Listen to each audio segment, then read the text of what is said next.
Okay.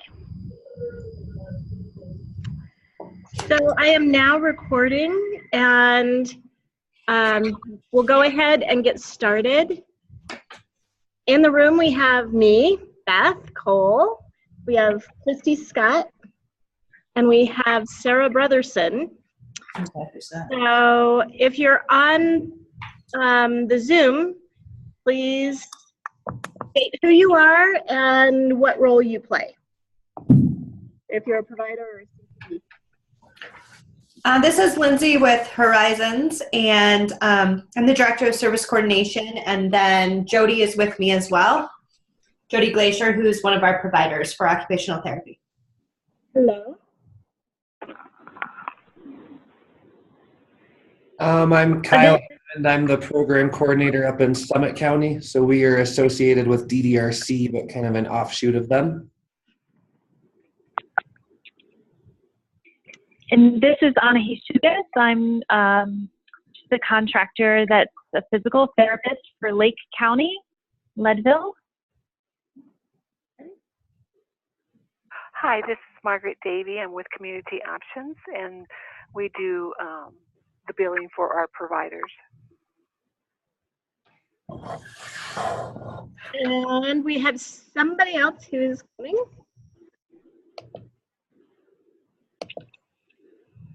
Welcome.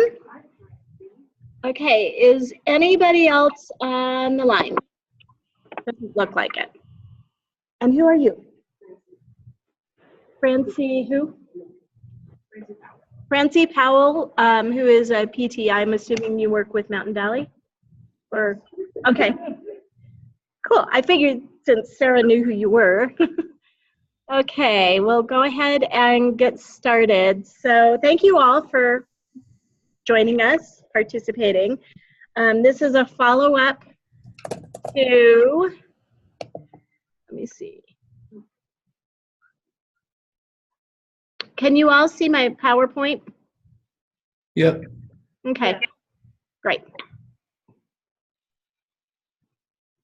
So this meeting is really a working session to address the issues that were identified as part of the virtual call that happened in December.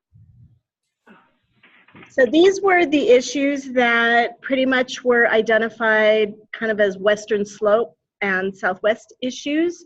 So the time it takes to actually process billing, and Sarah is rolling her eyeballs.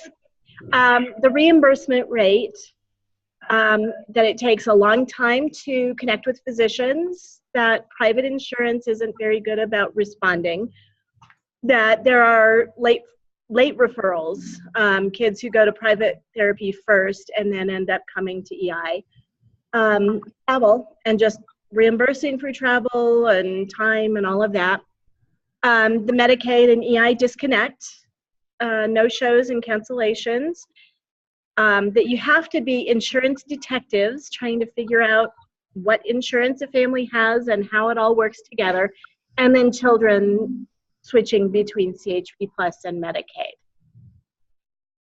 Are there any other issues to add at this point? Sarah's shaking her head. Okay. So I want to talk a little bit about polarities versus problems. So a polarity, really, if you look at this picture, what do you see?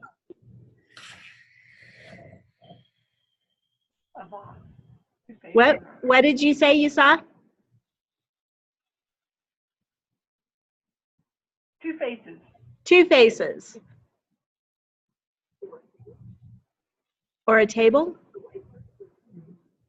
Or a table, a vase, a candlestick. So basically, if you look at this picture, if either the light or the dark is taken away, they both go away. It can't be a vase without the faces. It can't be faces without the vase. So they are dependent on each other, and those are called, that's called a polarity. So some of the issues in EI will never be solved. but rather they're polarities to be managed. There are two different values or points of view that are interdependent, like the light and the dark in that picture I was just showing you. They're interdependent. So you need both of those, but they're kind of like at odds with each other. So even though the values are different, there's tension between, the issues, and they need each other. So what is an example of something that you might consider to be a polarity in early intervention?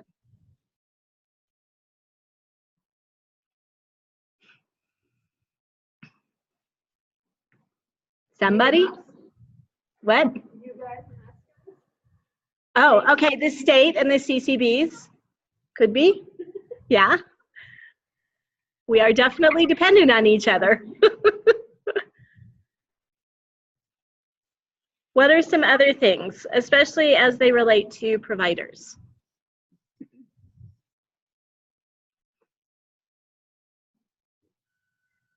Would you consider, is there anybody in the chatter? You can type in something. What about Medicaid and EI? I mean, we are dependent on Medicaid, but there's this tension between EI and Medicaid, which was identified as one of the issues. But it would really be considered polarity because, we work together, but we're kind of, it's a challenge trying to make it work. So due to being interdependent, both poles of a polarity have potential downsides. So what would be a downside of the Medicaid EI polarity? Sarah's saying all of it. Building cars.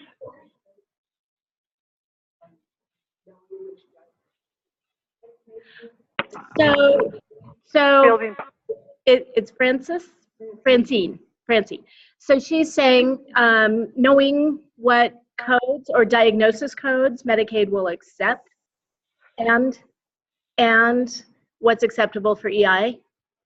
Yeah, those are kind of like, they're very different. Does somebody on the line have suggestions of maybe a downside to both poles in the EI Medicaid? Beth, can you hear me? I can.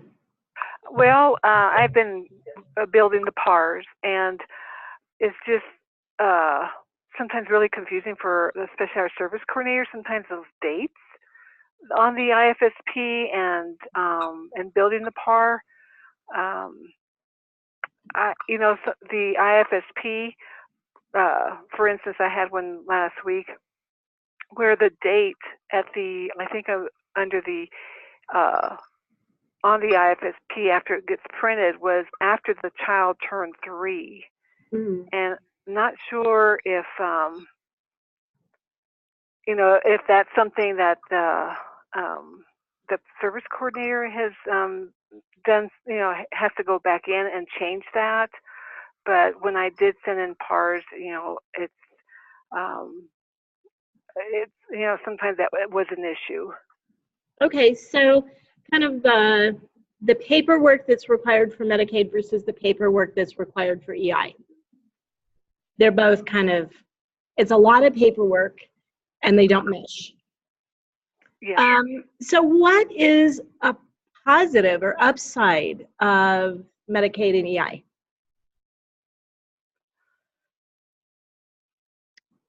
You can know immediately if you get paid or not. You know immediately if you get paid. And what were you saying? It frees up state funding. So there are definite positives of the EI Medicaid challenges. Polarities are part of our ongoing work that never go away. They're not problems that can really be solved but we can manage them. And that can help reduce some of the conflict between the two. And so we're going to be talking a little bit about maybe how we can start managing some of these, as well as identifying what are problems that we can actually fix or work on fixing. Polarities don't have an either or, and it allows both sides to be right with a both and way of thinking. So a problem has one right answer and a solution exists. It has an endpoint. It can be either or decisions. So what's an example of a problem that can be fixed?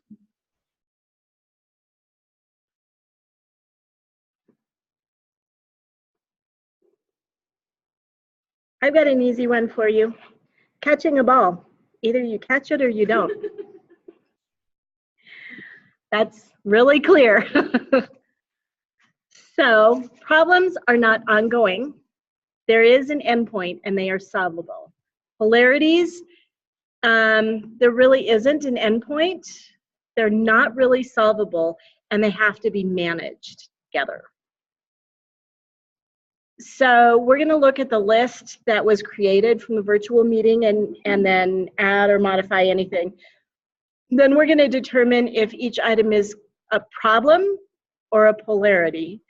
And then we'll prioritize what we have identified as problems and then really get down to work on the top couple about how might we be able to solve this problem. And then we'll also look at managing polarities a little bit, you know, it's all kind of time dependent, whether or not we'll get to any managing of polarities here or if that'll be for another meeting. Okay, so I'm going to go back to the list.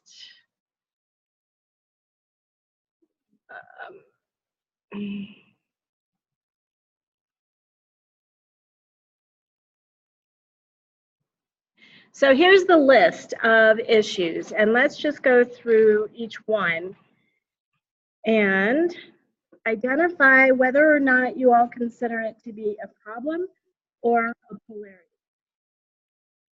So,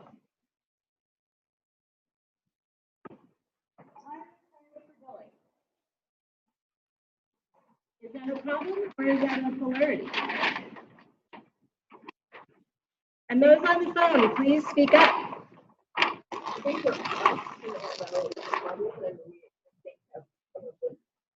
Mostly a solution to be able to hear a person designated just to the idea.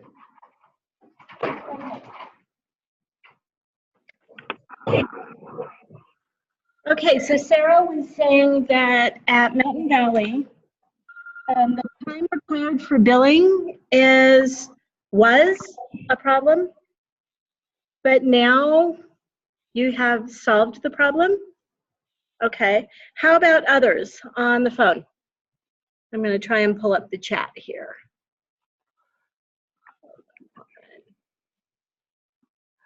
Beth, for our CCV community options, Yeah. the time, it's still, you know, a problem. We've, you know, of course, managing to do the billing between the state and Medicaid, but you know, we still don't, you know, like it would take an extra person to help manage all the time that, you know, is involved in that. And right now it's just still, you know, just divvied out amongst myself and the IT person. And, you know, the solution of having another person, that's how Mountain Valley actually solved it, is to actually hire somebody to do that.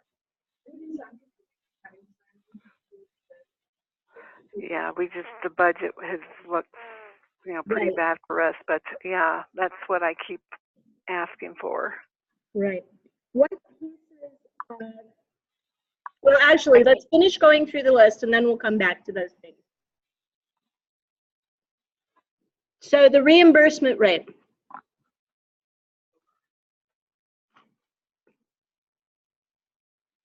Okay, so Lindsay says we have someone who primarily completes our billing, but if we lose her, we have a problem.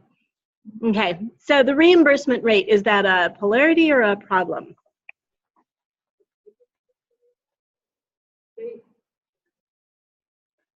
I think the reimbursement rate was for both Medicaid and state and insurance. And we might need to look at Medicaid rate separate from EI rate, separate from private insurance rate.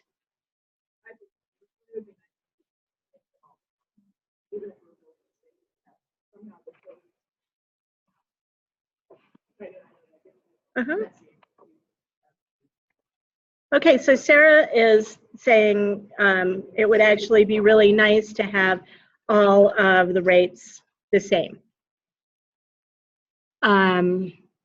So that would be a problem that has a potential solution. Okay.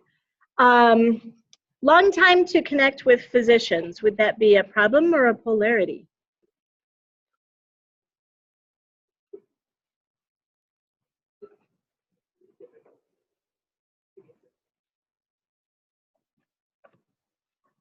What do others think? So Lindsay says, it's a problem we're asked to do more and more in terms of billing and paperwork requirements for less reimbursement. So that's the reimbursement rate. Yes, that was for the reimbursement rate. Maybe I'll just unmute ourselves. Okay. And connecting with physicians, is that a problem or a polarity?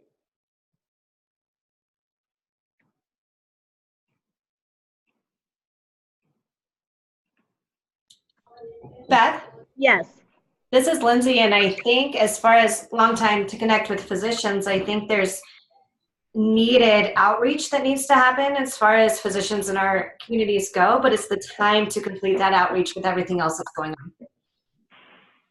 That makes it sound like a problem that can be solved, or at least addressed.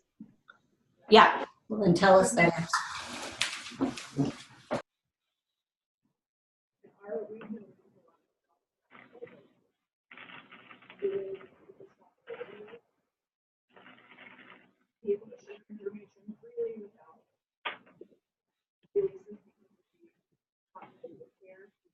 Mm-hmm. So Sarah is saying here the physicians really want to kind of follow the physicians' rules about sharing of information tied to the continuity of care, and that's been a problem. It's been challenging, yes, yes. So private insurance not responding, is that a polarity or a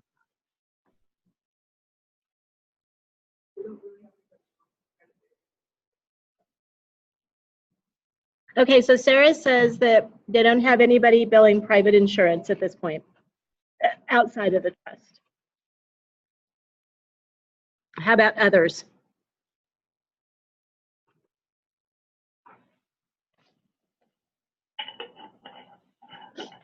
No, we don't have anybody billing private insurance at community. Kyle?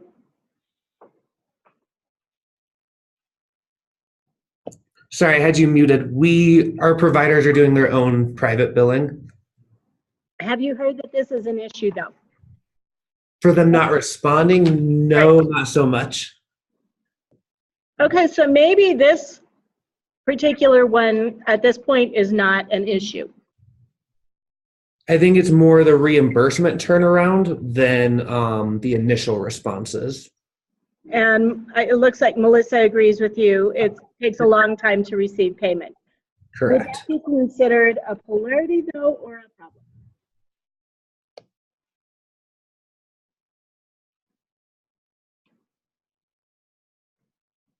My feeling is that it's probably more of a polarity because it's such a big system and we need them, but I don't know how much influence we can have over solving the issue. So that would be something to be managed. Okay, late referrals. Is that a polarity or a problem? Late. Yeah, kids who come into the program after they've been getting private therapy.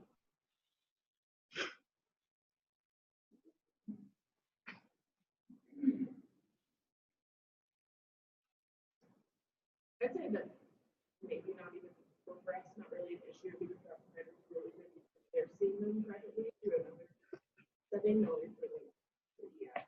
Okay, so for Mountain Valley, that's not really an issue. How about for Horizons or, uh-oh. Uh-oh.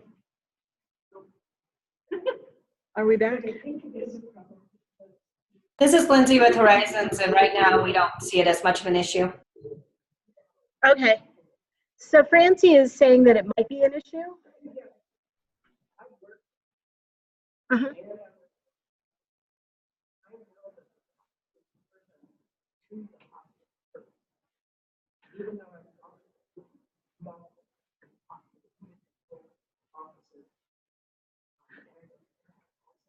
Okay. And they'll refer a child to the hospital. Okay. So Francie is saying that it actually is a problem because the hospitals will refer directly to, or the physicians will refer directly to the hospital clinic, which is problematic for the families because they have to get there. And then what? When the insurance runs out, then they'll refer to EI? Or they just won't, they won't even refer to EI. So that, is that a problem that could potentially be solvable though? Public awareness. Yeah, so with continued public awareness, I'm hearing a theme here. Yeah, definitely. So let's see, Margaret, are late referrals, referrals of kids who have been getting private therapy and then getting EI, is that an issue? No, not so much of our families are Medicaid. We rarely have a private insurance, maybe like 4, on the trust. Okay, so you're getting kids almost as soon as they've been identified as having a delay? I hope so, yes.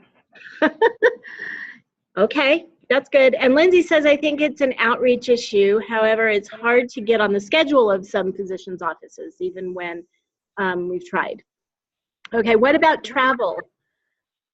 Is that a polarity or is that a problem? Okay, Sarah thinks it's a polarity. What do others think? Melissa thinks it's a polarity. That you have to travel, but what pieces of travel are so challenging? What pieces of travel? Is it the reimbursement? Is it the time? Is it, or it's everything?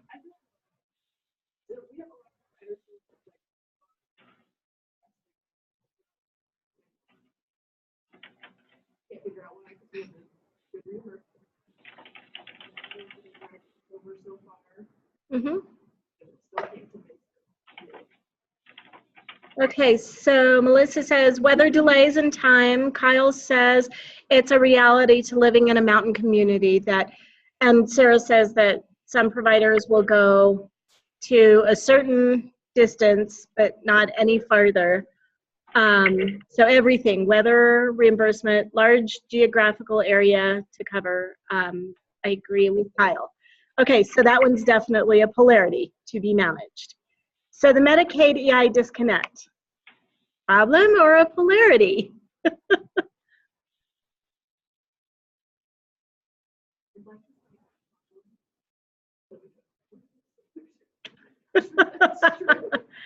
So Sarah would love for that to be a problem that we could fix, but I think at the moment it's more of a polarity in trying to figure out how the two systems can better align. Definitely. No-shows and cancellations, problem or a polarity? Okay, so Francie and Sarah thinks it's a problem. What do others think? Melissa thinks it's a polarity.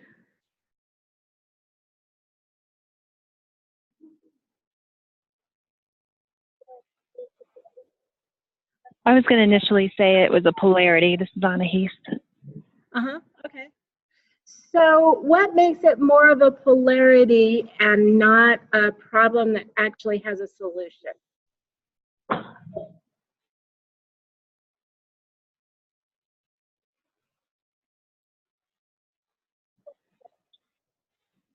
Do you think that no-shows and cancellations are always going to be with us? Yes. Yeah, there's so many circumstances that can create those no-shows and cancellations that it's kind of endless. And it's always kind of managing how to deal with the family that cancels because of a doctor's appointment or because their kid is sick or because they forgot or because, you know, there's endless possibilities. Okay, so would you agree that maybe it's more of a polarity and not as much of a problem that can be fixed? That's what I think because of the amount of possibilities. I think it's more of something that has to be managed and can't be like a fix, personally. Okay, so Kyle thinks it'll always be a problem we can do our best to avoid by confirming the meetings before, but it'll never be foolproof and always a reality, which is more along the lines of a polarity that just needs to be managed. Okay, so having to be insurance detectives, is that a problem or a polarity? Do you think it's something that will get better with time, or being insurance detectives, is that with the families getting the correct insurance on the IFSP, billing the correct insurance, finding out if they have dual insurance, and getting the trust responses back? So it sounds like that's more of a polarity to be managed. So Melissa says it's billing issues. Is that with private insurance or Medicaid, or can you give a little more information, Melissa?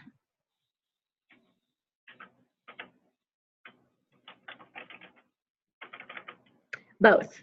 Okay. All of the above, but we need strategies to manage this. Strategies to manage being insurance detectives or no-shows and cancellations.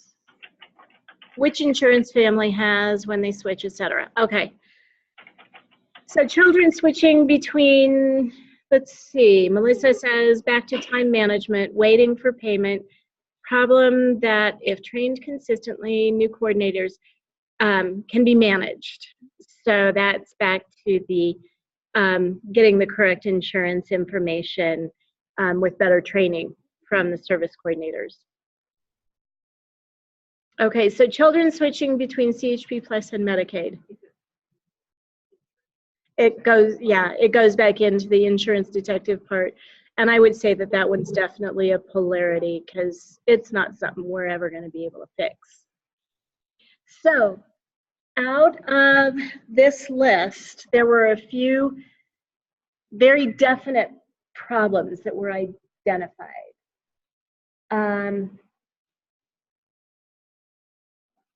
Okay, Christy's going to pull it up.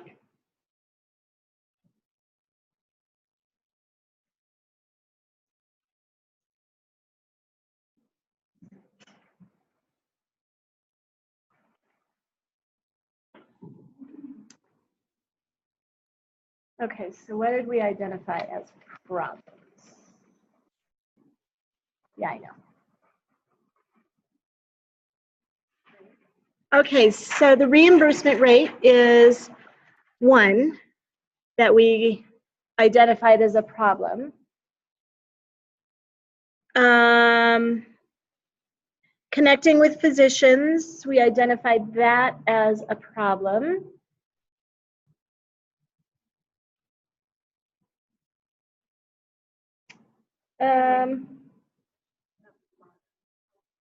Yeah, there were a couple.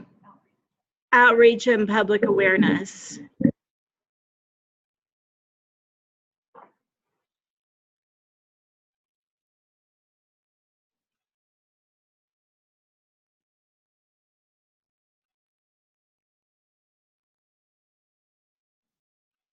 And it looks like that was it. I think we identified. Yeah. So the time required for billing, I think we identified that as a problem that could be fixed or worked on. Okay. So time required for billing. So since we only have 3, which one do you all want to start out with? The reimbursement rates, the outreach and public awareness, or the time required for billing? What?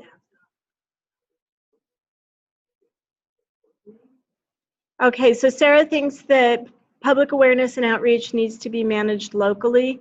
What are some things that you think we at the state could do to help with public awareness and outreach? What's that?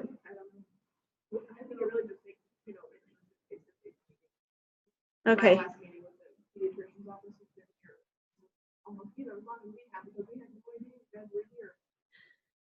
But they do.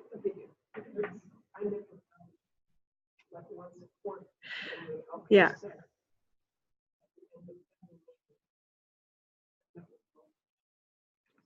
So Sarah and Francie are saying is just getting back out there, meeting face to face with the physicians. Would it be helpful if maybe we work with our physician and maybe come up with a script, or maybe you guys talk with your physicians and identify what are the barriers? Because it could be their EMR system. It could be, to start figuring out, okay, so we've talked to you a lot, you are aware we're here. Where's the breakdown? Why aren't we getting referrals?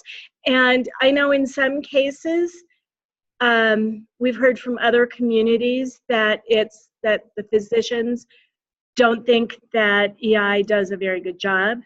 And a lot of that is because EI isn't doing a good job at circling back with the physician. And I think maybe if we kind of start closing that loop, that might help.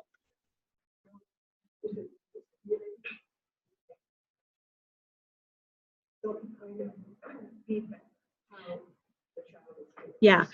So, yeah. So yeah, Francie is saying that physicians would like to get updates on how kids are doing, and that actually ties back to the Affordable Care Act, because they are required to start tracking outcomes. But if they don't know what's happening, then that's kind of problematic.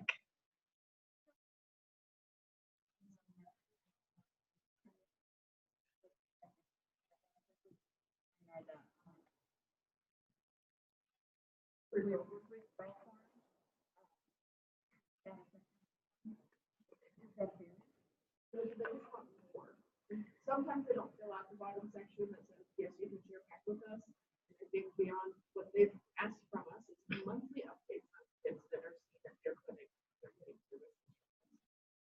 So, okay, so Sarah's physicians, they're asking for monthly updates of how their kids are doing. That might be something that you can meet with your providers and maybe say, how best can we start providing this to the physicians so that, you know, right. Yeah.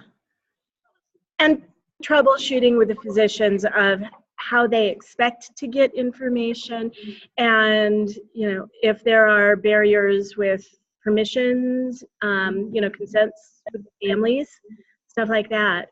But this is definitely something that, you know, if thinking bigger picture and working with the groups could probably be definitely. Right.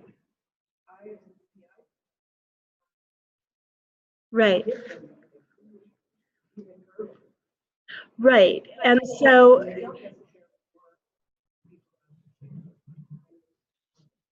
right, the physicians don't want to be barraged by paperwork, but if they don't fill out that bottom part, then they can't get updates. But is there a way to get consent from the parent to share, which might be the way you have to go about doing it? Uh-huh.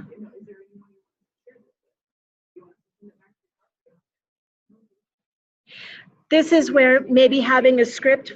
Okay, so Sarah is saying that when they're having families sign the, you know, rights acknowledgement, that families oftentimes will say, oh, I don't want to share it back with my physician. But maybe if we start educating families on the importance of looping the physician in, that maybe they will be more willing to include the physician. Because once it's there, then your providers can touch base with the physicians. So it's,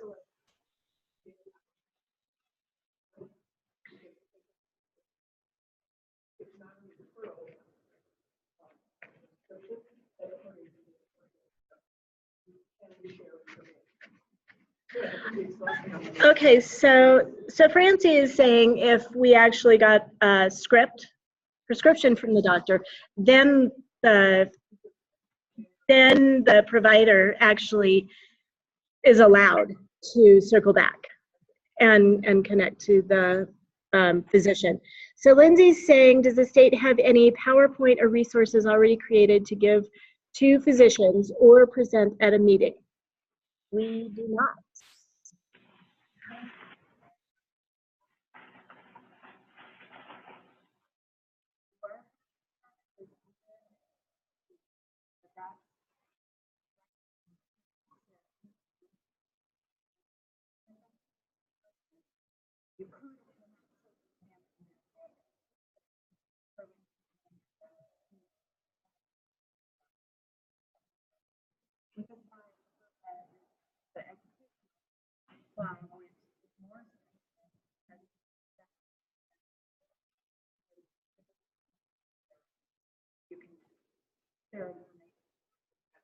Yeah.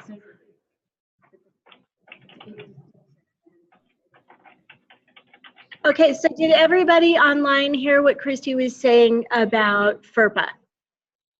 Okay. No. Okay, so Christy was saying that prescription is good under HIPAA, but it doesn't work for FERPA because the services under an IFSP are covered under FERPA, which is an education law, and without specific consent by the parent to share information, even with a physician's prescription, a provider can't share information back with the physician without having the parent consent. So I think it's more having a script for the service coordinators to talk to the parents and really encouraging them to sign permission to circle back with the physician. Because I think if we start getting more physicians in the loop, then they'll be less reluctant to refer. So Lynn.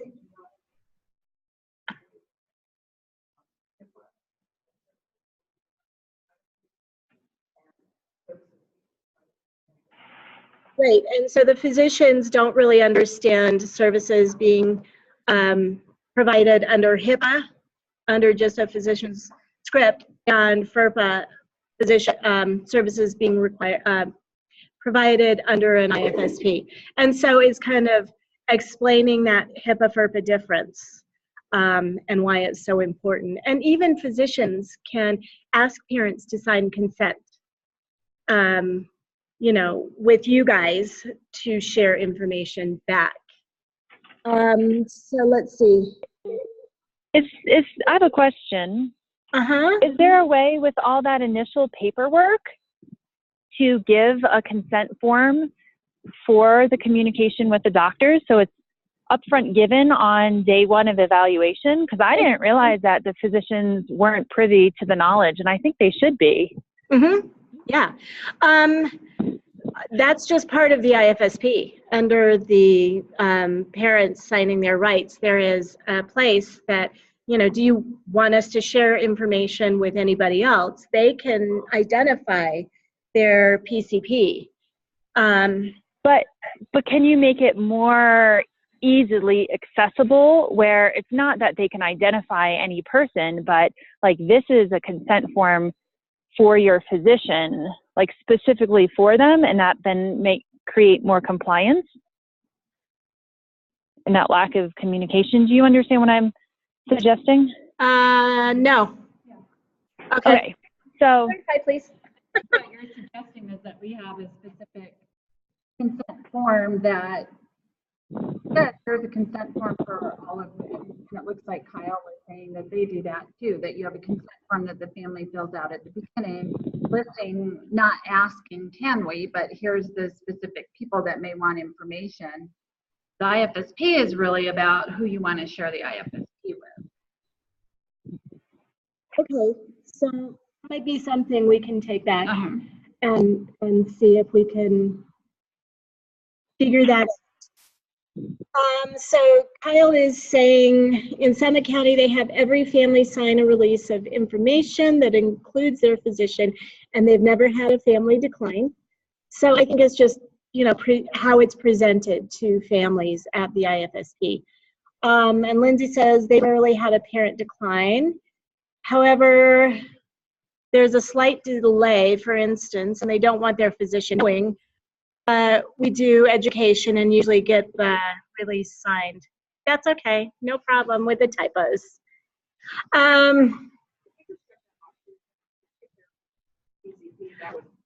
Okay, so there's a box that's on the IFSP, on the consent to release form that says coordinate care with my child's physician. That should be sufficient, right? Yeah, we'll double check and get back to everyone on that one. Okay. So any other thoughts on the whole, you know, public awareness piece with physicians? And any thoughts about how we at the state can support you?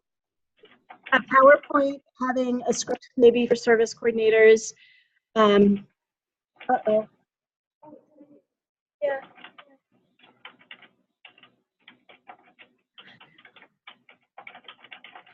And then also double checking to make sure that what's on the consent to release is adequate for ongoing conversations between the therapists and the PCP.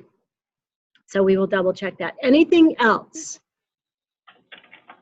that you all can think of?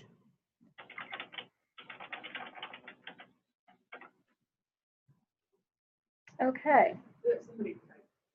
Somebody type. Let's see, there was an update form from the state in which to send to the referring physician. It would give physician information as to the services in the home. That's just the referral status update form, and it's a one-time thing. It's not ongoing information, and some physicians are really wanting that ongoing update of how's the child doing, what progress is she making, and I think that's what people are asking for, is something like that. Okay, so Reimbursement rates or time required for billing? Which one do you want to tackle next?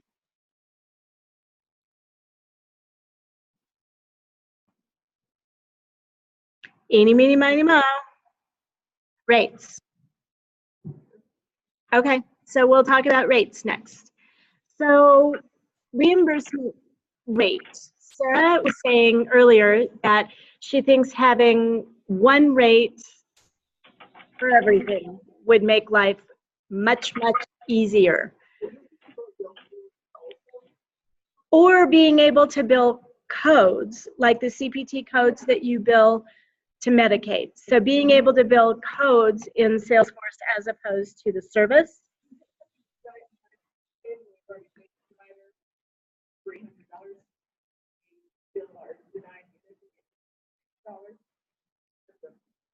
Big gap, the big loss. Okay, so Sarah is talking about how if you bill Medicaid and then you pay the provider what you would expect to get paid by Medicaid, and then Medicaid denies it, then what you can bill through Unicorn might be significantly less than you have gotten from Medicaid, and so there's a loss there. Let's see. Margaret's saying the biggest complaint from providers is the time required for billing. Melissa's asking, how are rates established? And Margaret, where do you find the rates in Medicaid? Okay, so Margaret, your question is really straightforward. Go to the Medicaid website, colorado.gov/HCPF. Click on For Our Providers. Click on, I think it's Resources. They actually have a section that says Rates. Then you go to the CMS 1500. I know. And then you just look for the code. It'll give you the rate.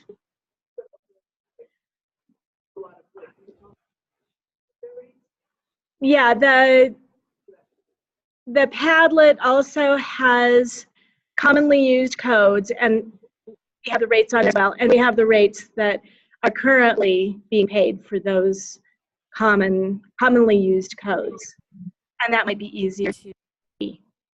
How are established? So rates are determined by each CCB, which is why the rates are different from CCB. For Medicaid, the rates are established through a rate review advisory committee that they're on a 5-year cycle where they go through absolutely every single code that is being billed to Medicaid and determine appropriate rates. So rates don't change very quickly in Medicaid world. I don't know how private insurance establishes rates. Probably through actuarial tables and probably somewhat following Medicaid and Medicaid's reimbursement. So everybody does it differently. There isn't one, you know, this is the rate for speech, this is the rate for OT, this is the rate for PT, because it's all very CPT code specific. So I think that's one of the big problems. But maybe if we work on Salesforce, I don't even know if that's a possibility. So we'll have to take that back.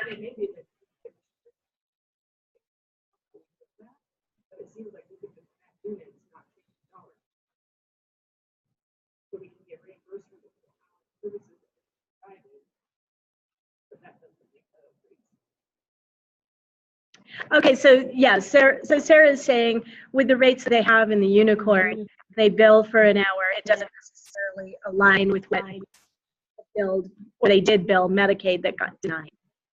And so figuring out a way to kind of make things align better would be helpful.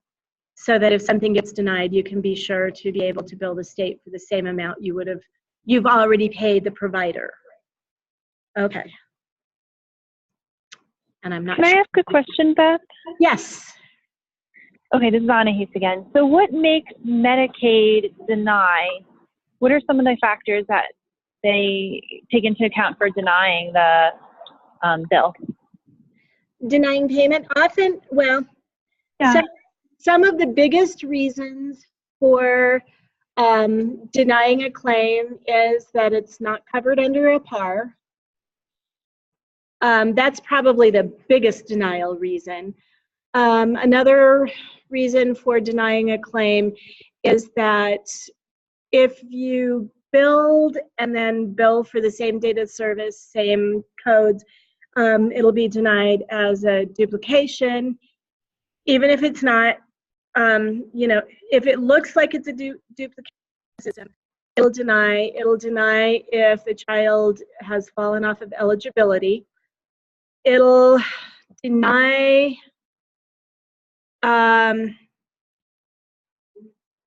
if you're out of units on the PAR, or two codes aren't allowed to be billed together.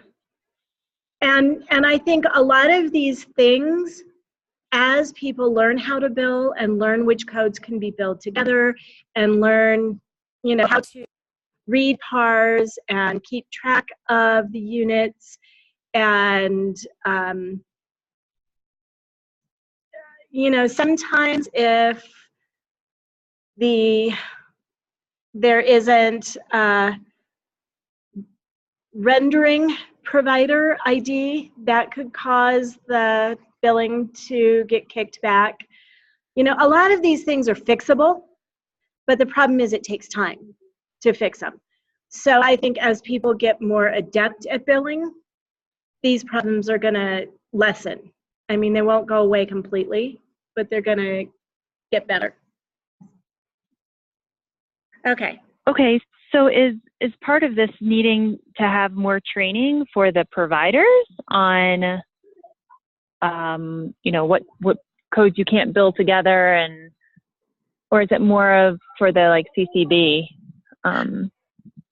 You know, this meeting is really for you all, CCBs and providers, kind of working together to identify what are the issues. And if you have determined one of the things you need more training on is out which codes can be billed together, and how to avoid billing codes together where one of them is going to get kicked out, where you think you're going to get paid something and you get paid $1.25 because that's the code that Medicaid decided to pay. So if you identify that as a need, we can definitely figure out how to make that happen.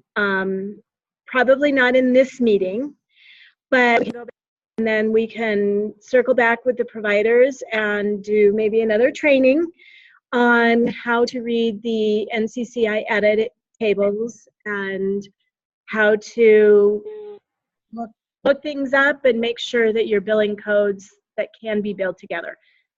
Okay, Lindsay thinks that's a need. Okay, your question. And maybe I've missed those meetings. I know Sarah can speak better. Sarah Brotherson can speak better than me about it. Maybe I've missed those meetings, but I didn't know those details. Okay, well, if you have... So I don't know if I'm like responsible for people getting denied from Medicaid, you know? But that's a simple fix in my eyes if that's something I can do. And then I know it's this kind of branching off of the reimbursement thing, but I just thought if we took it a step back and knew why, or if I knew why, then maybe it could be preventable on my end. Yeah, I mean, it's always good to really have a good handle on how to do the billing. And so any way that we can support you in that, just let me know. And then Christy has a question for Sarah. Anybody? Going back to... Can you hear Christy? Can you guys hear me? Yes. Yes. So going back to the conversation about Medicaid rate versus the rate you would pay the provider if a Medicaid service got denied. I'm hearing you say the rate that you offer providers is different than the Medicaid rate. Why wouldn't you offer a Medicaid rate to resolve this problem?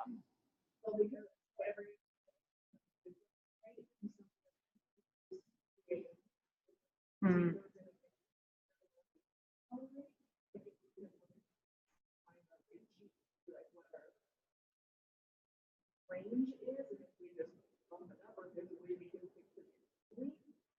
Okay, I see what you're saying.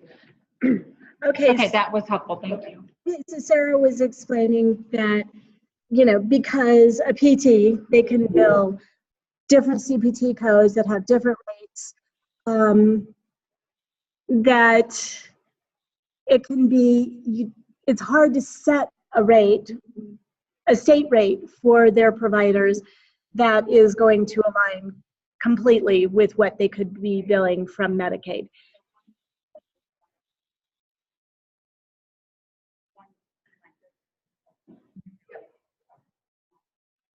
Exactly.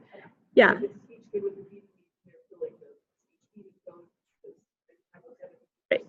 Right. Yeah. And so it really comes down to providers billing different codes based on what they're actually doing in the visit. And so that's why it makes it hard to have, you know, one rate.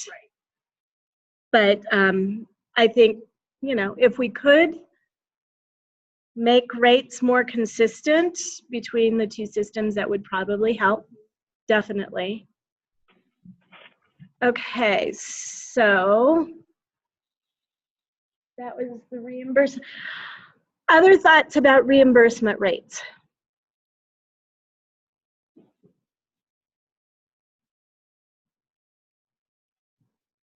Sarah's shaking her head, Francie's shaking her head.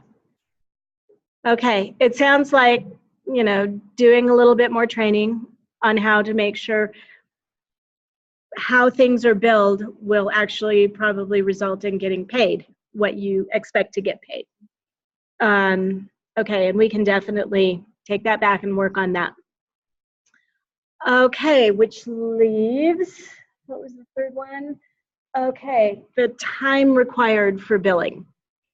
And again, those of you who have been new to billing, who've been doing it now, what are some of the big time sucks for billing?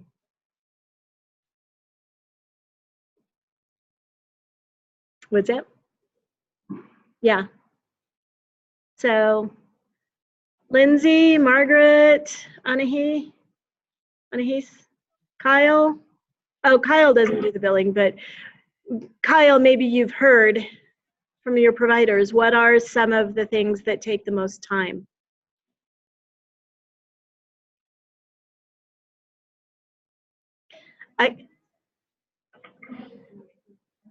No.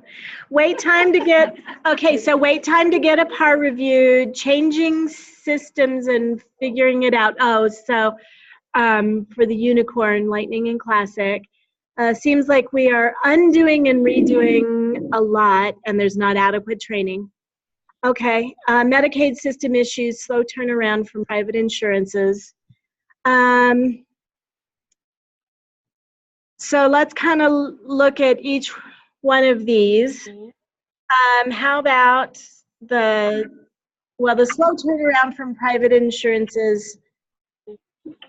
That is a polarity that we're not gonna fix. But, you know, I think that's also something that maybe I can do some more checking with providers who maybe are able to get a little bit faster turnaround, and maybe I can figure out what are they doing to get that faster turnaround from the private insurances. So I can definitely do some checking on that and try and get that figured out. Wait time to get a PAR reviewed, and I know that that is an issue. However, I have been told by the folks at Medicaid that it is supposed to take no more than 10 days. So if it's taking longer than 10 days, let me know. Send me stuff and I will get it to them, because the more they hear about the issues, they have been super responsive at trying to get things fixed. Uh-huh. Yes. So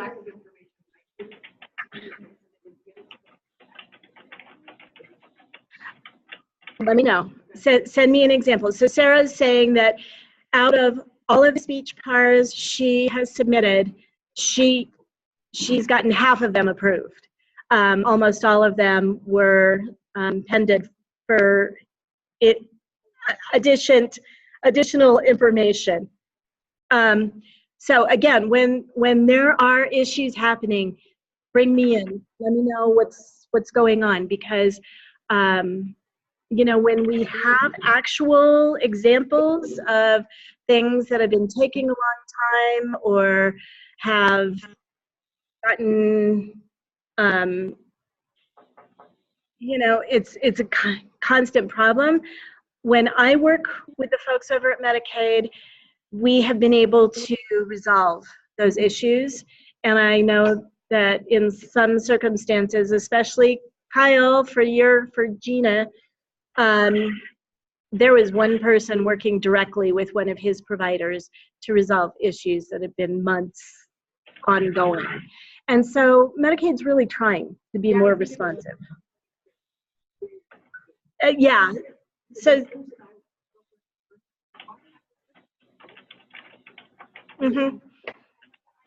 So, yeah, Sarah's saying it depends a lot when you're dealing with Medicaid on who you're talking to, especially over at EQ Suite. And then, again, talk to me. Trivian kind of has these scripts of things that she has found to be useful, specifically for the issues that keep coming up with the speech PARs. So I think she's going to post that on the Padlet. So, because now she has all 200 of hers that have been approved. Yeah. She started working in February to get these approved. So, and I know you did too. Everybody did.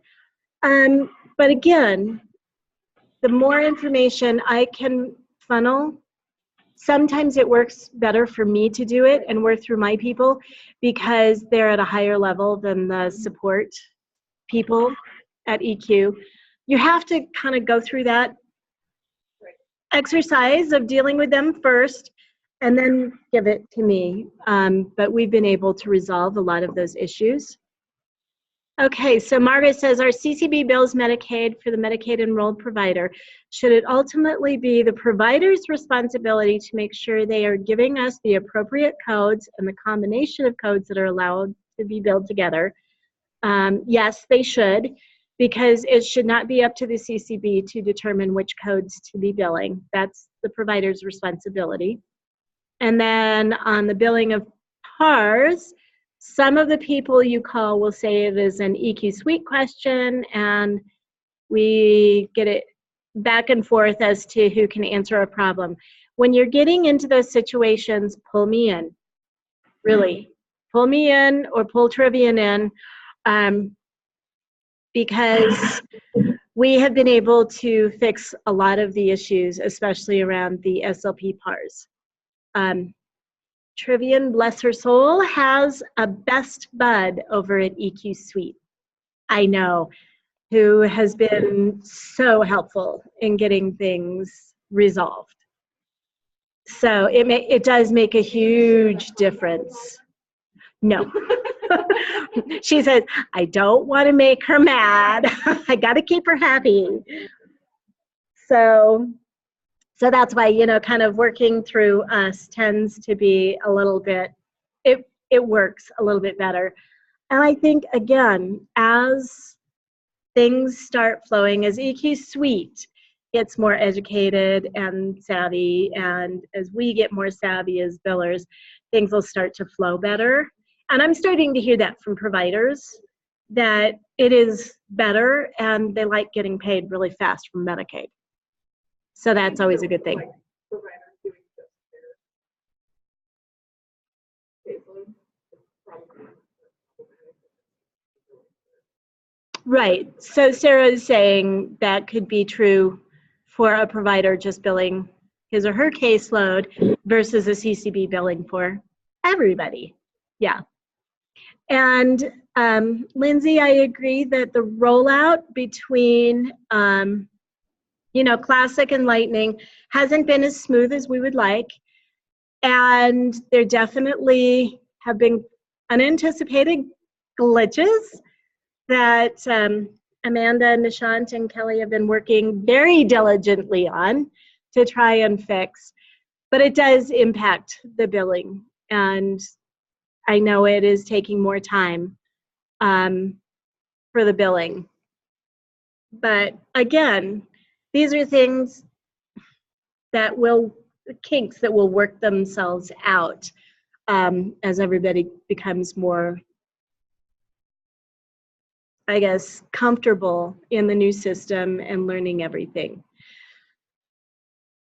So one of the other big issues with the time required for billing, let's see, Kyle says the Medicaid system issues. Can you elaborate on that a little bit, Kyle?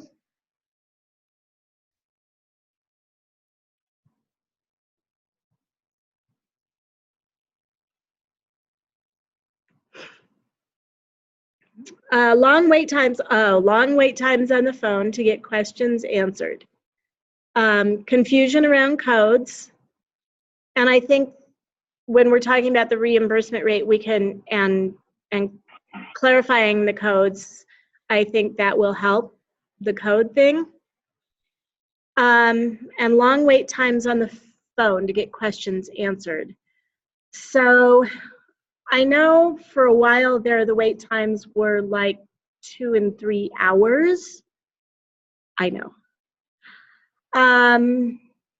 But my understanding is that length of time has gotten better, that it's not nearly so long. But if it is still taking a really long time to get through to somebody on the Medicaid, let me know and give me call reference numbers, because Medicaid is really trying to work on better customer service, and reducing wait times is one of the things that they're really trying to fix.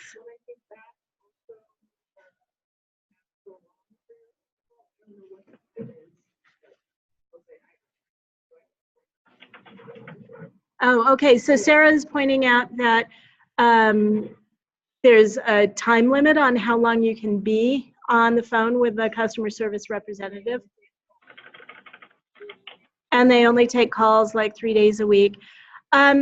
Anyway, if you're having issues with, the phone calls and them taking a long time, give me some numbers and I will work with my folks at Medicaid, because they're trying to figure out how to do the best customer service possible. So what are other issues with time required for billing?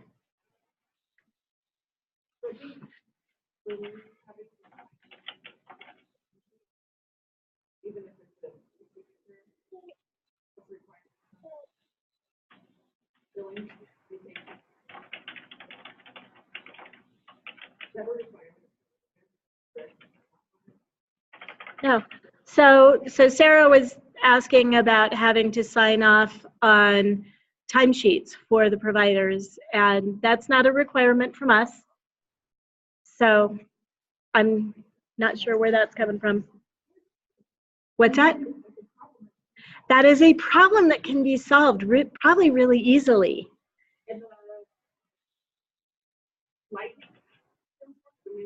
Uh-huh.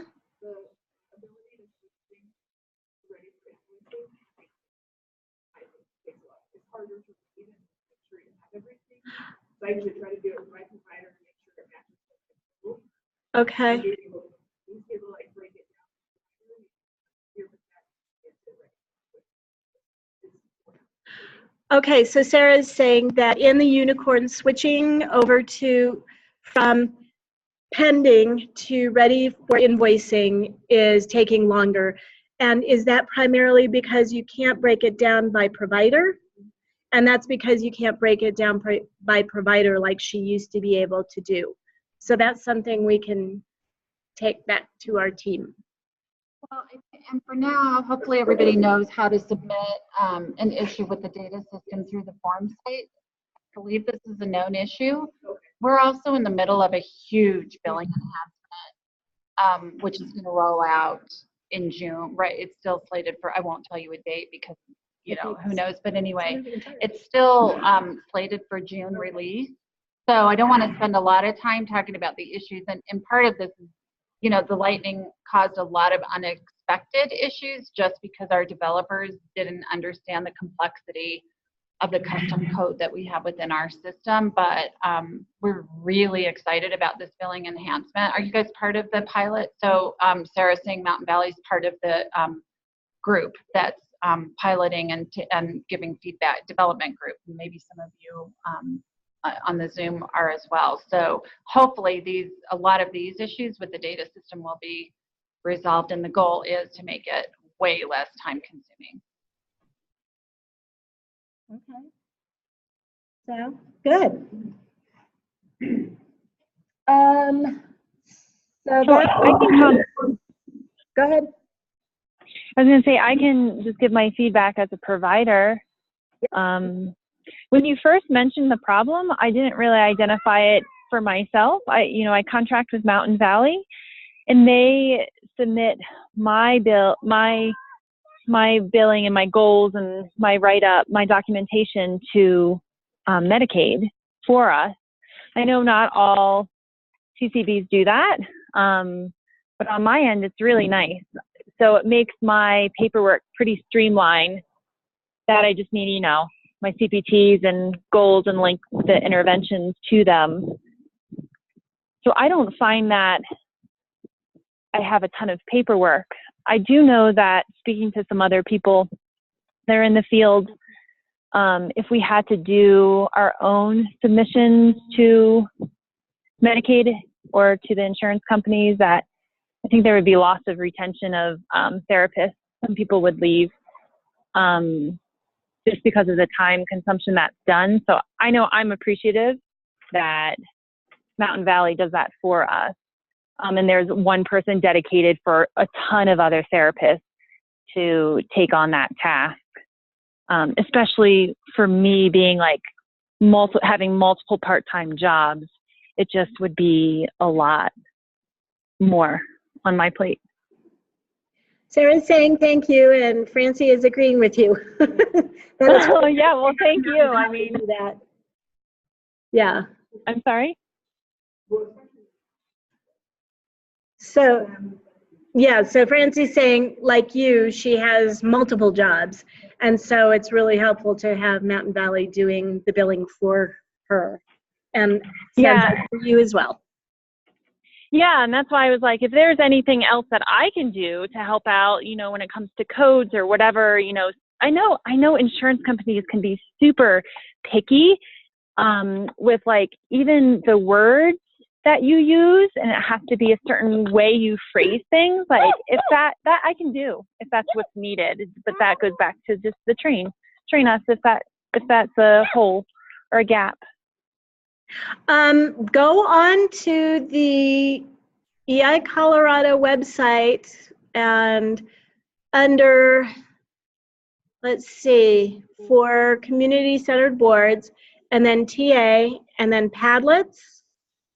There's for EI providers, that's the billing Padlet. And there actually is information on the billing Padlets about how to phrase things specifically for private insurance, so that they will actually accept your notes and everything a little bit better. Does it give out also on Medicaid? Because that's who I see mostly. Medicaid actually isn't as picky as the private insurances. Okay. So if you, if you go through and read the, how to word things, if you kind of follow that, it should be fine for Medicaid as well. And we have some examples of treatment notes and stuff on the Padlet that will probably be useful. So a question for the providers: do provider notes speak to the codes, as well as the IFSP outcome? So do your provider notes, address the codes that are being billed, as well as addressing the IFSP outcomes? And Sarah is shaking her head yes, and Francie's shaking her head yes. Other providers? That's my intent when I write them. Okay, and that's, the examples that are on the billing Padlet, we tried to make them so that they would do both. So it's something to look at and think about. Okay, so those were the problems, and we've got about 40 minutes left. What polarity do you want to start looking at?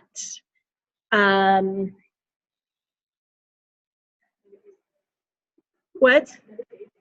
Medicaid and EI. About how to maybe make a better connection. What about others? Some of the other polarities are, I guess, late referrals,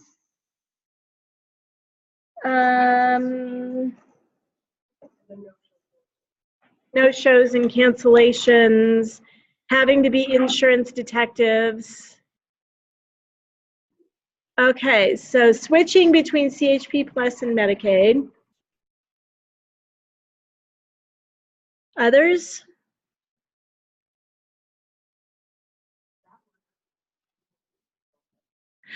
No, the CHP Plus and Medicaid will never fix the problem, but I think there are ways to kind of manage it.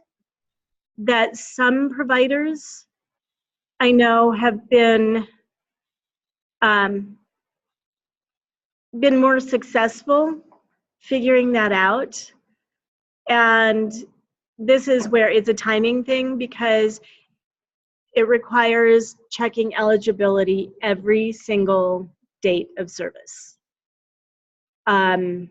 Because that's what it comes down to. And so it's not really, it's time consuming, but it is a way to fix that.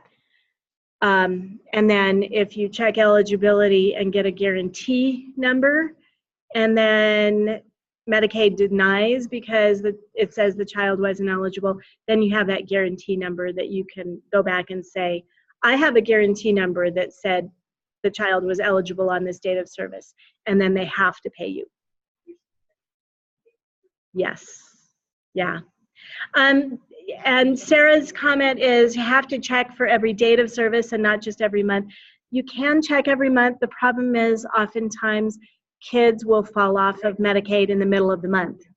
And it'll give you, it'll say that the child is eligible, but if you don't really read carefully the dates of eligibility, you'll think the child was eligible for the whole month and they were only eligible for the first 2 weeks. And so that's one of those, it's one of those billing nuances that can be a royal pain.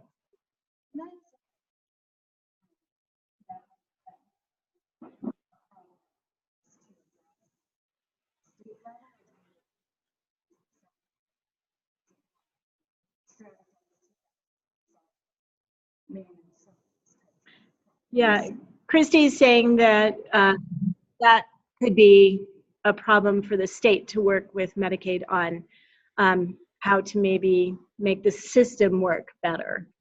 And maybe Medicaid can come up with some suggestions of how we can better manage that polarity.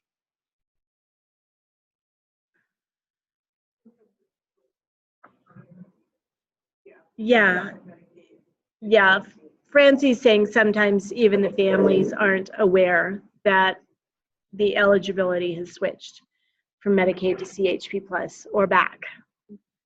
And so, you know, this is a bigger system issue, but we can definitely bring it back to our friends at Medicaid. So do we want to talk? Yes, often, agreed. Okay, so do we want to talk about Medicaid EI disconnect, travel, late referrals, no-shows, cancellations? Let's look at no-shows and cancellations. Do you know what, are there common reasons? Is it illness? Is it other appointments? Or is it just all over the board?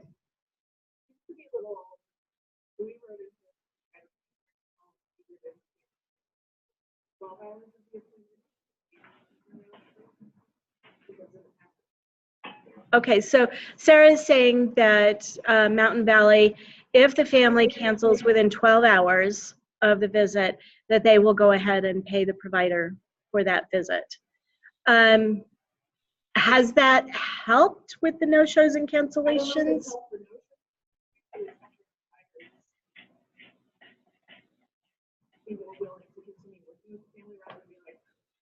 Okay, so Sarah's saying that by doing that, it's helped providers be more willing to stick with a family and continue attempting to see the family. Okay, so it's all over Lindsay says it's all over the board. We've tried to do a study correlations, but it really doesn't have a pattern that we found, which, I mean, that makes sense. What are strategies that you all have used to kind of reduce the number of no-shows or cancellations?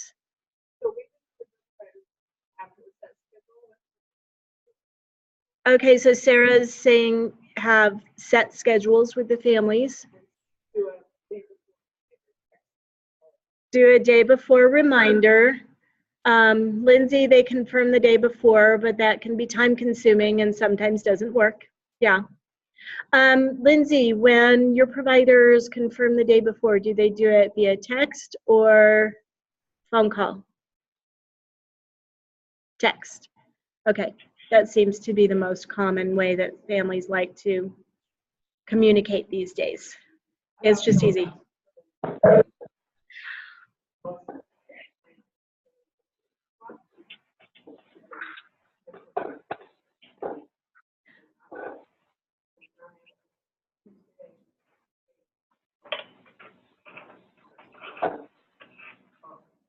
Okay, so Francie's saying that when she, so when she texts, she is confirming the date and the time of the visit and then asks the family to respond so she knows that they got the text. Yeah, so she's asking the families to confirm that the date and time still works. How effective has that been? So Francie is saying, yeah, so Francie is saying that that's actually fairly effective, and she has very few cancellations. What about others? I found that if I do a reminder text to, it depends on the family, but to one particular family, that would then prompt them to cancel on me. Be like, oh, well, maybe we can switch it. Yeah. So I was better off when I didn't, for this particular family, when I didn't remind them. Yeah, you know, there's always those outlier families that you figure it out. You reminded them Hey, Beth. to make themselves scarce. This is Lindsay, and I think what happens to us sometimes that's a challenge with the text reminders as well is, let's say we're driving an hour away for appointments. So we have 3 appointments in that caption area, and two of them then cancel with those text reminders. We still got to go for that one family. So that's still, in some ways, can be discouraging. I agree, definitely. So Francie, you had something? You were saying one of the issues that you have heard.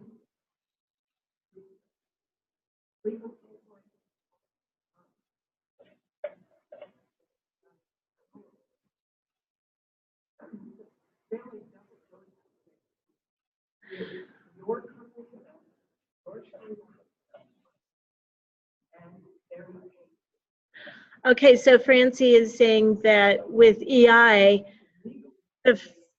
yeah.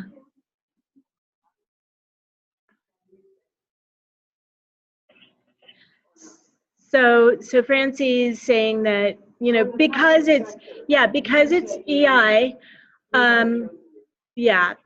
EI, the family doesn't have as much maybe buy-in, because we're accommodating them. We're going to them.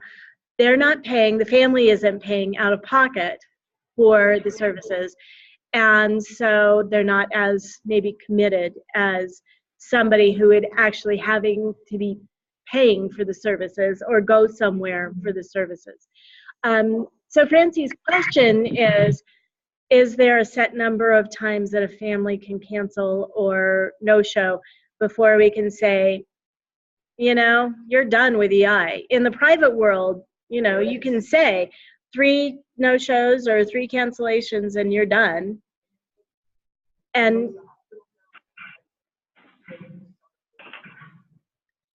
a policy. So most of the clinics and hospitals now actually have families sign something that says that they understand that if they cancel or no-show X number of times, that they will be discharged. So I think in EI world, if you have a family that is oftentimes no-showing, that's when you get the IFSP team back together and really have a conversation with the family and say, is this right for your family right now? And why do you keep canceling or no-showing? Is the frequency too high? I've found that oftentimes the frequency is too high, or they don't like the provider, but they don't want to tell the provider. And so this is a very passive-aggressive way of saying, I don't want to work with you.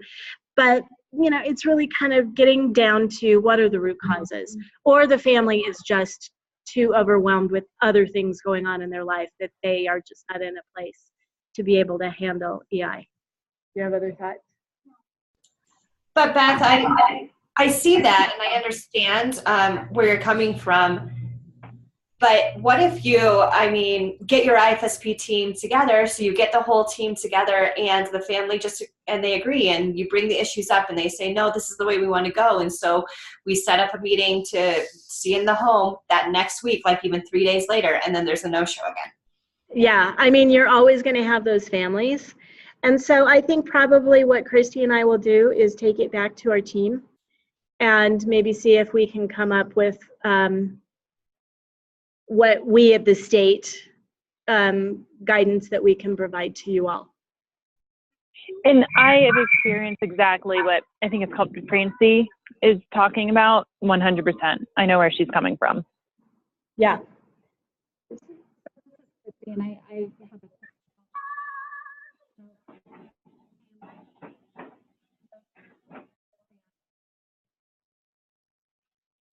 you always make them up. I think that's for Lindsay. Anybody? We don't require it. Okay, so Sarah says they don't require that visits be made up.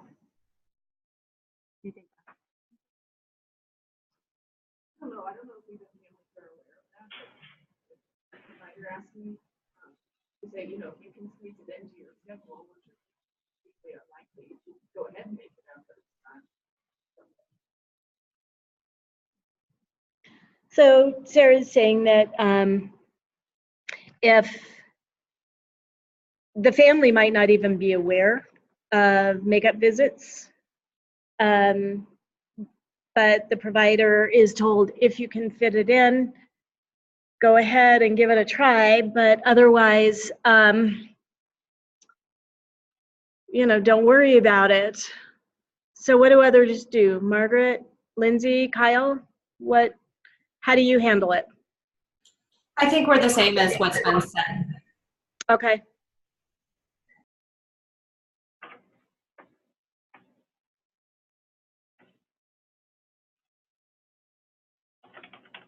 Okay.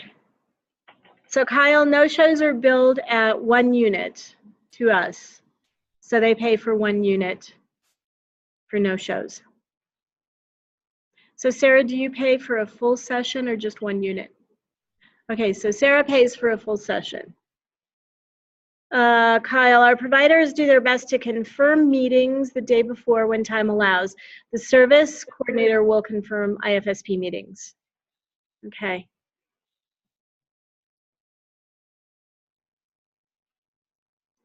So with regard to no-shows and cancellations, Christy and I will take information back to the team and see if maybe we can come up with more clear guidance on, what's allowable, what should you all be doing with regard to this, and whether or not it would be okay to say 3 no-shows and you're done.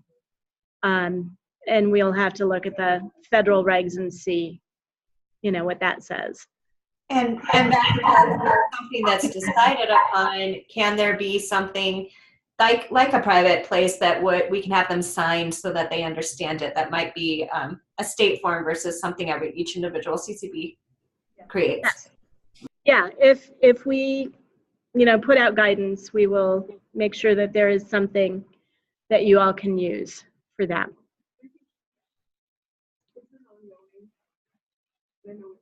We've talked internally about having families pay for a portion of the visit, but then we have so many families who wouldn't be able to even pay $10. So, I always felt it was better.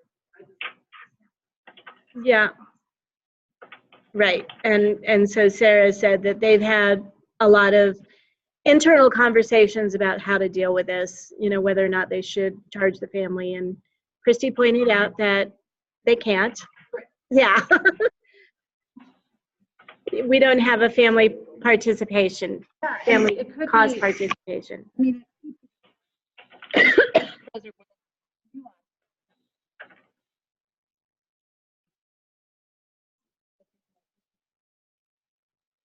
no,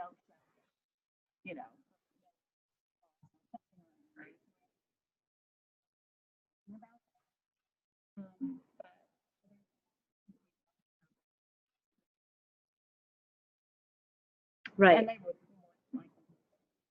Yeah. Yeah. So Kyle is saying, let's see. With repeat offenders, we have an attendance contract. The service coordinator will go out with the provider and review this with the family. Then we have the is EI appropriate for you right now conversation. Kyle, can you send us that contract? That sounds like yeah. But I mean, send us the wording for that, because that might be a way of working on this. And then, Kyle, is it Summit Counties or is it DDRCs?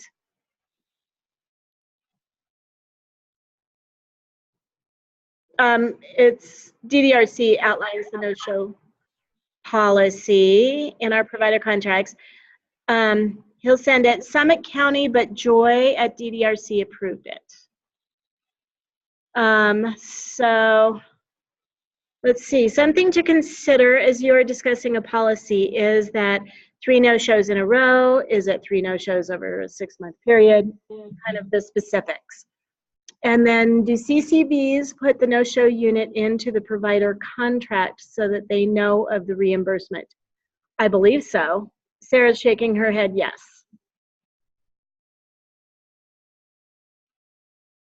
And if you can spell it out really clearly, then they will know what to expect when there's no shows. Okay.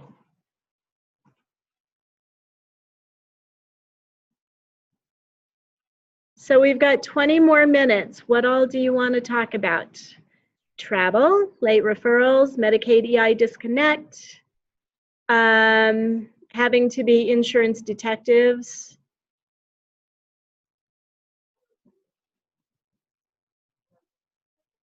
None of these are going to change.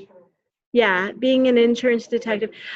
Some strategies that some CCBs have used while being insurance detectives is to really, when the service coordinator does the monthly check-in with the family, to ask very specifically about insurance and point out to the service coordinators that they need to ask families if their policy has changed, because they might have the same insurance company, but if the policy has changed, the policy may or may not be covered under the trust again. Wait a minute. Going the wrong direction here. There. And so Francie's saying that she asks that as well.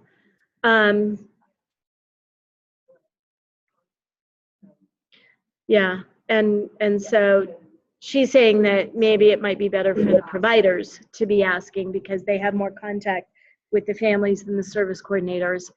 But I mean, that's one way of trying to have as accurate of information as possible. And I know at DDRC once a year, like when a plan is in the trust, when the plan renews, she resends the health insurance authorization form back to the insurance just to make sure that it's still in the trust. And that's helped them with their trust kiddos. So these are some strategies that can help with that. I think there's nothing that's 100%. So, okay, so 20 minutes and we can talk about Medicaid and EI, the disconnect. You know, in some ways, I feel like the disconnect is really with regard to the paperwork, because the services themselves really aren't different, and they shouldn't be different. But you know, when you're having paperwork that has to really be medically based, deficit based, and then the IFSP that's supposed to be strengths based and, you know, family friendly, it's, yeah, how do you reconcile those two? And, you know, the suggestions that I've gotten from providers who've been billing Medicaid for a long time are really to keep things as clear as possible with regard to, this is the code I'm billing, this is what the code covers, so this is what I did to address that code. But then also having kind of that family-friendly piece on the bottom of, these are the outcomes that we were working on, here's the strategies, and, you know, it's cumbersome, to say the least. And we're actually going to be meeting with Medicaid coming up here at the end of this week to really talk more about how we can better align the systems, because we recognize that this is a real issue. You know, and this is actually where home health care has it easier, because they bill under the revenue codes, and a revenue code covers the parent education. It covers more holistic services. It's not just, you know, that one CPT code that covers these things. And so I think really kind of figuring out how we can work better with home health cares might help some of those disconnect issues. But I mean, Medicaid still requires, at least of home health care agencies, it still requires a physician's prescription. It requires an independent evaluation that, you know, so there are pieces that still are very not EI friendly.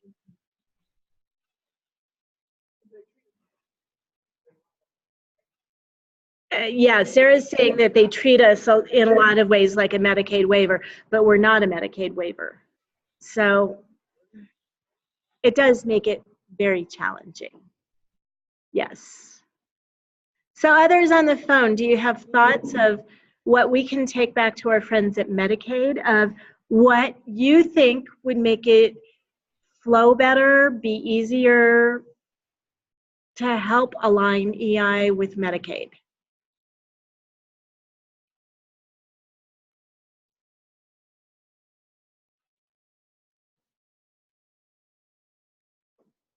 It'd be great if they could just accept our electronic maybe in the signature pages. Okay, so Sarah is saying it would be great if Medicaid would allow the electronic IFSP as the IFSP and not require the signature pages. We kind of went around on that one, but I can at least bring it back. And I think we're in conversation now with Medicaid about what kind of electronic signatures they might allow or agree to, because that might be a way around that. And that may be a problem within our system. So again, it's trying to get the systems to align. So what I submitted was uniform. That seems the most official, even though we may have to handwrite this, but I do signatures.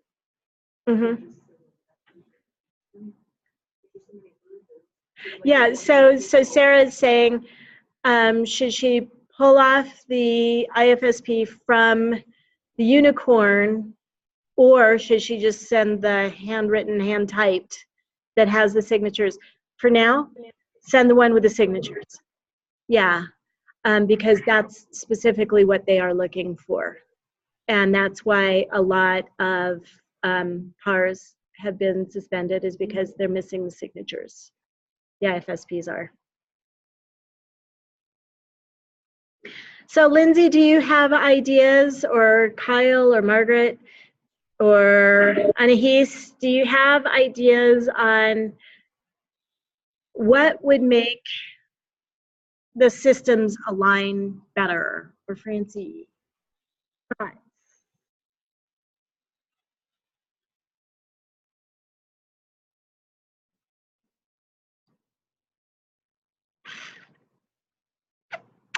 Okay, everybody's really full of thoughts on that one.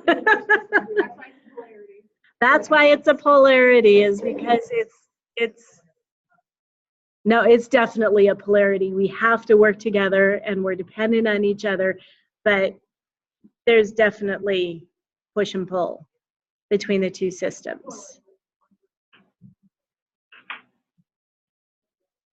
Right. Yeah, yeah. So Francie was saying having Beth? Yes. Hello, Beth? Yes. This is Margaret. I was just kind of still gulping on the last one that you said about IFSP with signatures.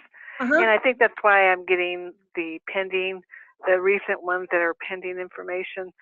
But, you know, I just wanted to ask, is that having to scan each written IFSP and then uploading that one, or how does everyone else do that? Yeah, that's what you would have to do, is scan the IFSP and then upload it when you submit the PAR. All right, because we were just going straight from the Unicorn, and I think I hadn't heard that until just now. Until you had a whole bunch of PARs that were suspended, right? Well, they're just pending.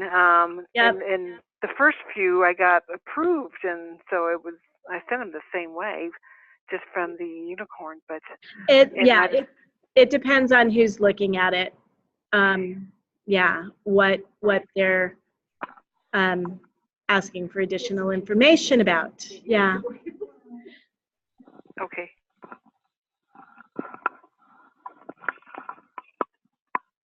Right. Yeah.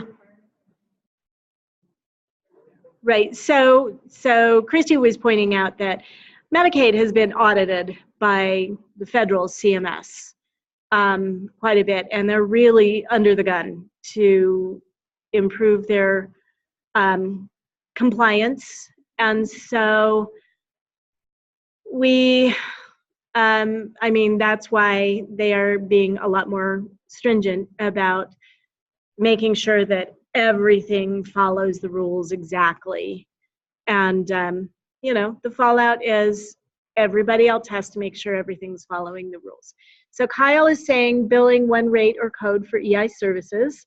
If we're asking providers to follow the primary service provider model and really provide strategies across all disciplines, it is causing internal frustrations between providers that the rates they receive are not consistent. And that's between OT, PT, and speech, right? And then Lindsay, can we have a dedicated team to review EI PARs? That's an interesting idea. We can definitely bring that back to Medicaid. If, you know, so that there's specific people looking at the EI PARs. You know, people who are really knowledgeable about EI. I can definitely bring that back because that might be a way to reduce some of the frustrations.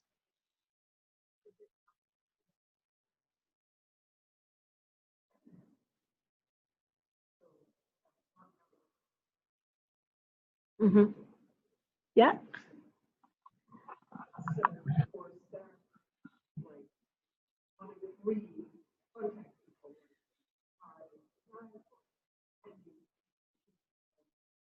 Specific people to go to. So Francie, yeah, Francie is suggesting that maybe each person, like a CCB representative, has a couple of people, dedicated people, that they can go to at EQ Suite. There are regional, but they're focused, so the regional Medicaid people are really focused on enrollment. They're not focused on billing and problem solving. So it would be good to have identified people that we can go to help with problem solving.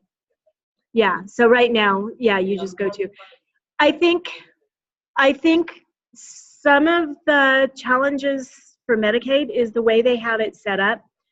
There's the state Medicaid, but the people who do the billing or oversee the billing and the people who oversee the PARs are contracted. They're contract people and they're national. So they're not just in Colorado. So you could be talking to somebody from Massachusetts or Florida when you call the helpline. And so, you know, it's part of how they have the systems set up.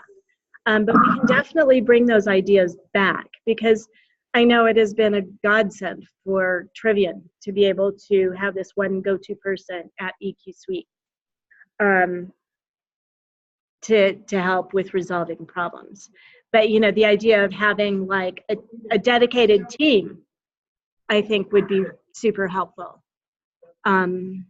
Yeah, so we can definitely bring those ideas back.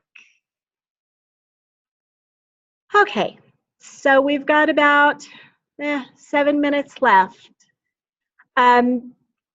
Probably the next meeting I have with all of you or Western Slope providers and stuff will be an exclusively Zoom meeting. And probably after we've had some time to take some of this stuff back to our team and discuss and start kind of working through some of the requests that you all have had of us. And then after we have time to meet with our folks at Medicaid, maybe get some more direction from them as well. So Thank you, everyone, for getting on or coming. You know, we Thank you. but and if you have issues with finding providers, with working through issues at Medicaid, let me know. That's what we're here for, is to help support you all. Thank you, Deb. Positive stories. And okay, so this is being recorded. So it'll be, I will let you all know when the recording is posted. So anybody who wasn't able to participate can go back and listen.